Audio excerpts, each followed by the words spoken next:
Zanim odpowiemy sobie na pytanie, kim jesteśmy, powinniśmy dowiedzieć się więcej o materii. Nie ma wątpliwości, że życie jest związane z materią i nawet jeśli ktoś uważa, że wykracza poza nią i może istnieć bez materii, warto dowiedzieć się, jak materia powstała, jak ewoluowała i jakie ma właściwości. Ludzkie ciało składa się głównie z najbardziej powszechnych pierwiastków we wszechświecie, a także z pierwiastków najczęściej występujących na powierzchni Ziemi. Zostanie to udowodnione później. To wiele mówi nam o naszym pochodzeniu. Musimy wyjaśnić, dlaczego aż 92% wszechświata to wodór oraz jak i kiedy powstały poszczególne pierwiastki. To przybliży nas do odpowiedzi na pytanie, kiedy możliwe było powstanie i rozwój życia. Życia takiego, jakie istnieje tutaj na Ziemi, ponieważ jest to jedyna znana nam forma życia. Prawie cała materia, jaką znamy, składa się z elektronów, kwarków górnych i dolnych. Wszystkie atomy są głównie różnymi układami tych trzech cząstek. To prawie cud, że te trzy cząsteczki zapewniają tak ogromną różnorodność. Proton składa się z dwóch kwarków górnych i jednego dolnego, a neutron składa się z dwóch kwarków dolnych i jednego górnego. Tutaj muszę podać pewne dane. Te liczby są bardzo ważne. Wszechświat składa się w 92% z wodoru, reszta to 7,1% helu, 0,1% tlenu, 0,06% węgla, a jeszcze mniej neonu i azotu. Inne pierwiastki mniej niż 0,005%. Można to porównać do masy pierwiastków, z których składa się ludzkie ciało. Tlen 65%, węgiel 18,5%, wodór 9,5%, azot 3,2%, wszystkie inne razem mniej niż 3%. Nie otrzymano stabilnych związków helu i neonu, więc nie można się dziwić, że nie możemy znaleźć tych pierwiastków w organizmie człowieka. Jak widać, życie powstało z tego, co było dostępne i z tego, co najłatwiej było połączyć z innymi elementami.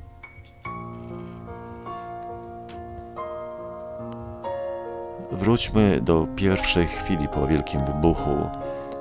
Protony i neutrony zaczynają się formować z kwarków, gdy upłynie 10 do minus 6 sekundy, czyli 1 milionowa sekundy. Początkowo ich liczba jest podobna. Około 0,2 sekundy po Wielkim Wybuchu wszechświat jest gorący, około 20 do 30 miliardów kelwinów i wypełniony wysokoenergetyczną mieszaniną, w której widać elektrony i zarodki pierwszych nukleonów, protonów i neutronów. Mamy więc już do dyspozycji wszystkie składniki niezbędne do zbudowania atomu, ale wciąż zbyt szybko poruszające się, aby mogły się połączyć. Oznacza to, że protony i neutrony są chwilowo wolne, co jest kluczowe dla rozwiązania naszej zagadki. Powinieneś wiedzieć, że neutrony, które są powszechnym i nieodzownym elementem prawie każdego jądra atomowego poza wodorem, są niestabilne. Nie musisz się martwić, ponieważ niestabilność ta dotyczy tylko swobodnych neutronów, które poza jądrem rozpadają się statystycznie po 9 minutach, najczęściej z uwolnieniem protonu, elektronu i antyneutrina.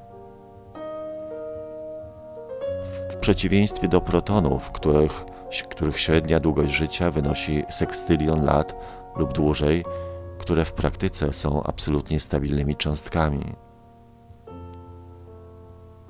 Kiedy temperatura spadła do 10 miliardów kelwinów, na 100 protonów przypadało 60 neutronów, a kiedy spadła do 1 miliarda kelwinów, na 100 protonów przypadało nieco poniżej 15 neutronów. Dopiero teraz, po 3 minutach od wielkiego wybuchu, oddziaływanie silne jest w stanie skleić pierwsze jądra atomów, do których za jakiś czas przyłączą się elektrony. Co ciekawe, wśród nich pojawiło się bardzo dużo jąder deuteru, 1 proton i 1 neutron, trytu, 1 proton i 2 neutrony oraz helu-3, 2 protony i 1 neutron. Izotopy te okazały się jednak mało stabilne, zwłaszcza przy takich energiach, i nie przetrwały próby czasu, ustępując miejsca najprostszym i znacznie trwalszym odmianom wodoru i helu, 2 protony i 2 neutrony. Oczywiście ze względu na ogromne dysproporcje w ilości, większość protonów nie mogła znaleźć dla siebie neutronowego partnera, dlatego najczęstszym składnikiem wszechświata stał się nieuchronnie zwykły wodór, składający się tylko z 1 protonu i 1 elektronu. Od tego czasu, 13,82 miliarda lat temu, proporcje nukleonów we wszechświecie nie zmieniły się znacząco. Należałoby zapytać, dlaczego przynajmniej część tlenu, węgla, magnezu, wapnia itd. nie powstała na początku istnienia. Natura działa dość oczywiście, starając się tworzyć najłatwiejsze jeden po drugim. Tymczasem po helu następne w kolejce jest jądro zawierające 5 nukleonów, a takie stabilne nie występuje w przyrodzie. Zmusza nas to do przerwania ciągu i przeskoczenia do litu-6 i litu-7, potem do berylu i boru. Możliwe, że pierwotna synteza jądrowa wytworzyła niektóre z tych pierwiastków, ale nawet razem nie stanowiły one więcej niż 1/1000 całości. Wtedy musielibyśmy wykonać kolejny skok, bo nie ma stabilnego jądra z 8 nukleonami. Otrzymujemy w ten sposób swego rodzaju brakujące komórki, które skutecznie hamowały procesy tworzenia jąder przed dotarciem do węgla, azotu i tlenu. Pierwiastki z liczbą protonów od 5 do żelaza z 26 protonami powstały tylko wewnątrz gwiazd, a pierwiastki z jądrami zawierającymi ponad 26 protonów powstały w wybuchach supernowych.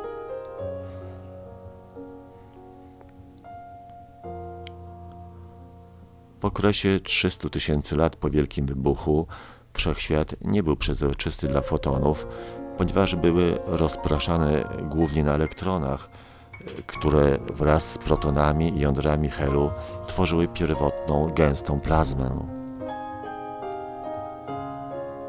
W ciągu następnych 100 000 lat ochładzania w temperaturze 3500 do 3000 kelwinów energie fotonów stały się zbyt małe, aby zjonizować materię. Nastąpiła rekombinacja, czyli wychwytywanie elektronów przez protony i jądra helu oraz znacznie mniejsze ilości deuteru, litu i jądra berylu. Powstały atomy. Fotony mogły swobodnie się rozprzestrzeniać. Dlatego nasze teleskopy odbierające promieniowanie elektromagnetyczne nie mogą zobaczyć wszechświata młodszego niż 300 000 do 400 000 lat. Z tego okresu dociera do nas poświata Wielkiego Wybuchu, znana jako kosmiczne mikrofalowe promieniowanie tła.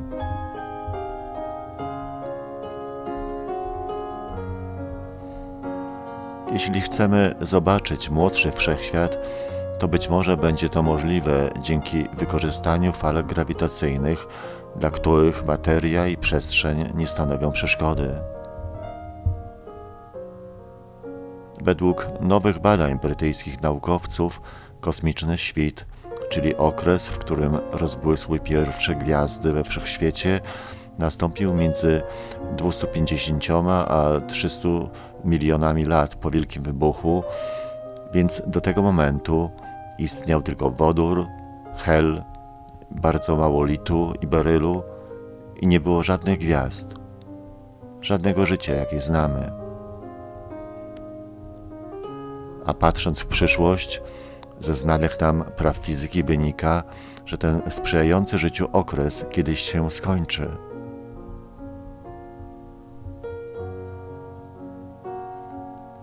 Pytanie, czy życie jest wyższym etapem rozwoju wszechświata, czy też jest tylko przypadkowym produktem ubocznym zachodzących w nim procesów, z punktu widzenia nauki nadal nie ma odpowiedzi.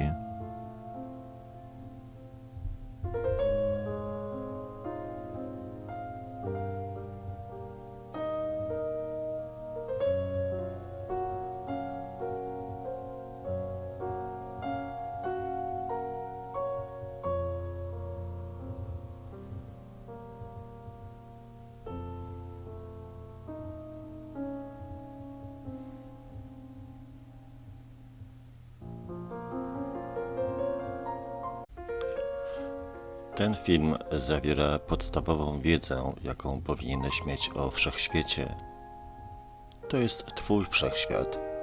Nawet z tą wiedzą pozostaniesz z ogromną liczbą pytań bez odpowiedzi, ale bez niej jesteś zwykłym ślepcem. Fizyka nie odpowiada na pytania zaczynające się od słowa dlaczego. Fizycy dzielą wszechświat na części i opisują, w jaki sposób różne części oddziałują na siebie. To, co wiemy o tak zwanej materii, to tylko cechy tych części. Podział ten jest sztuczny. Według fizyki kwantowej cząstki elementarne opisuje funkcja falowa, która ma wartości niezerowe nawet w dużych odległościach od miejsca, w którym znalezienie cząstki jest najbardziej prawdopodobne. Można się więc spodziewać, że taki sposób opisu wszechświata nie jest dokładny i może prowadzić do wielkich błędów.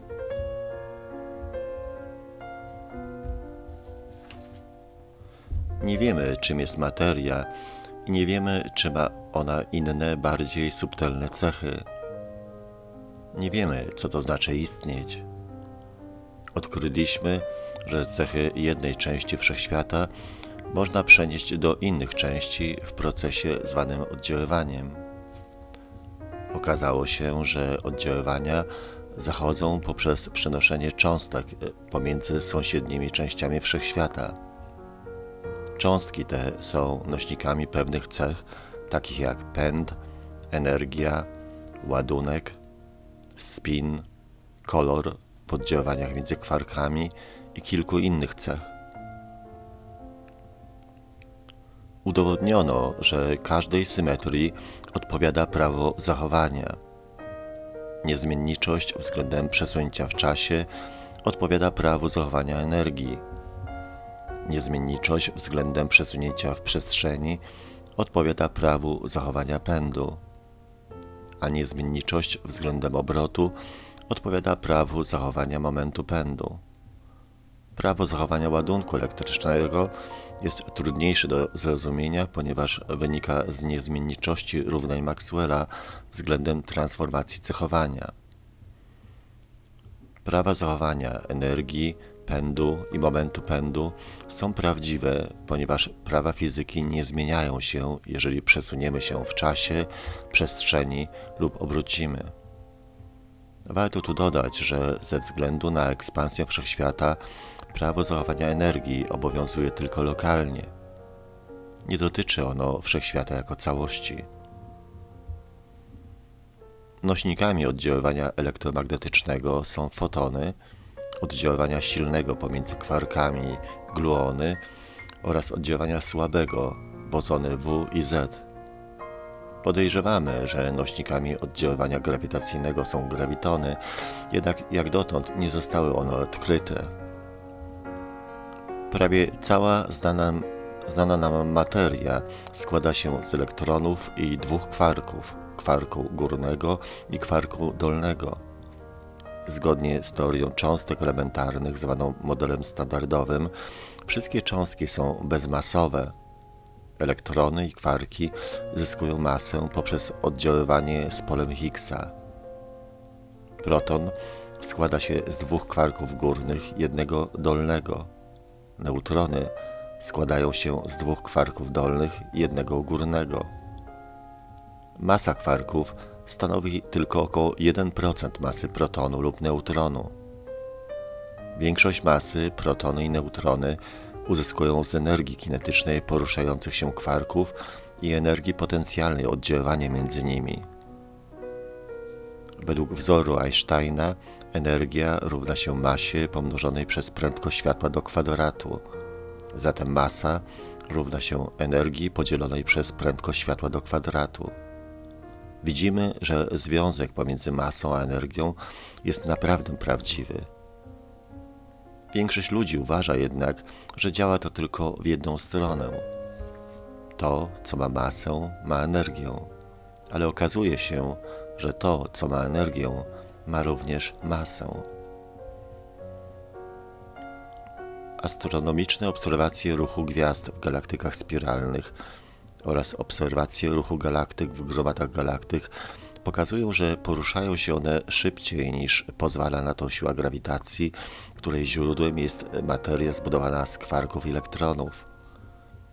Próbą obrony praw fizyki jest koncepcja ciemnej materii, która oddziałuje ze znaną nam materią jedynie grawitacyjnie. Jak dotąd nie odkryliśmy cząstek ciemnej materii. Niektórzy fizycy nie wierzą w istnienie ciemnej materii i próbują modyfikować ogólną teorię względności opisującą pole grawitacyjne, ale jak dotąd żadna z tych prób nie zakończyła się sukcesem.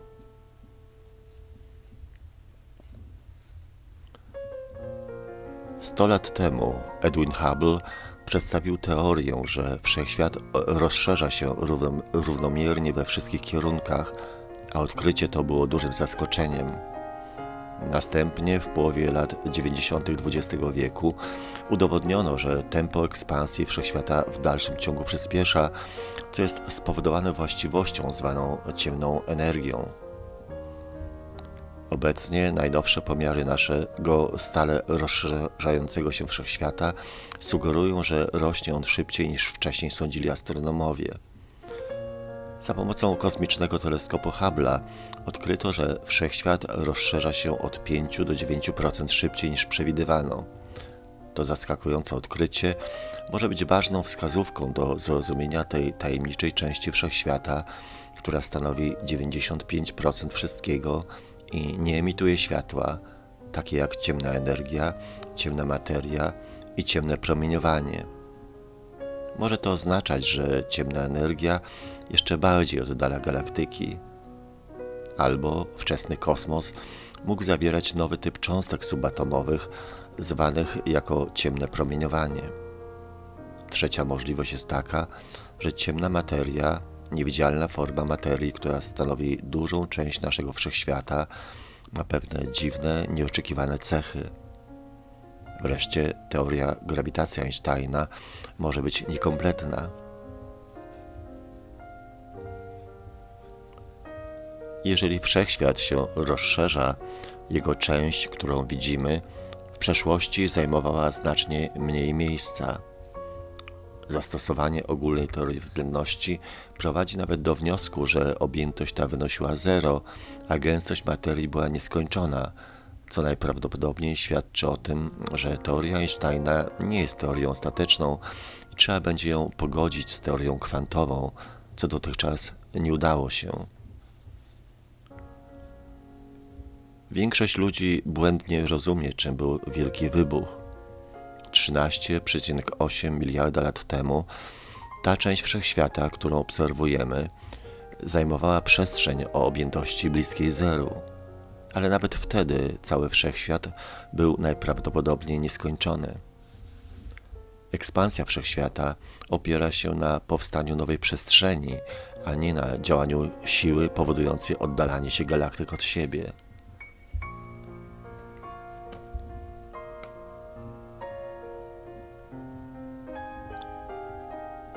We współczesnych eksperymentach dochodzimy do warunków, jakie panowały we wszechświecie w bilionowej części sekundy, 10 do minus 12 sekundy.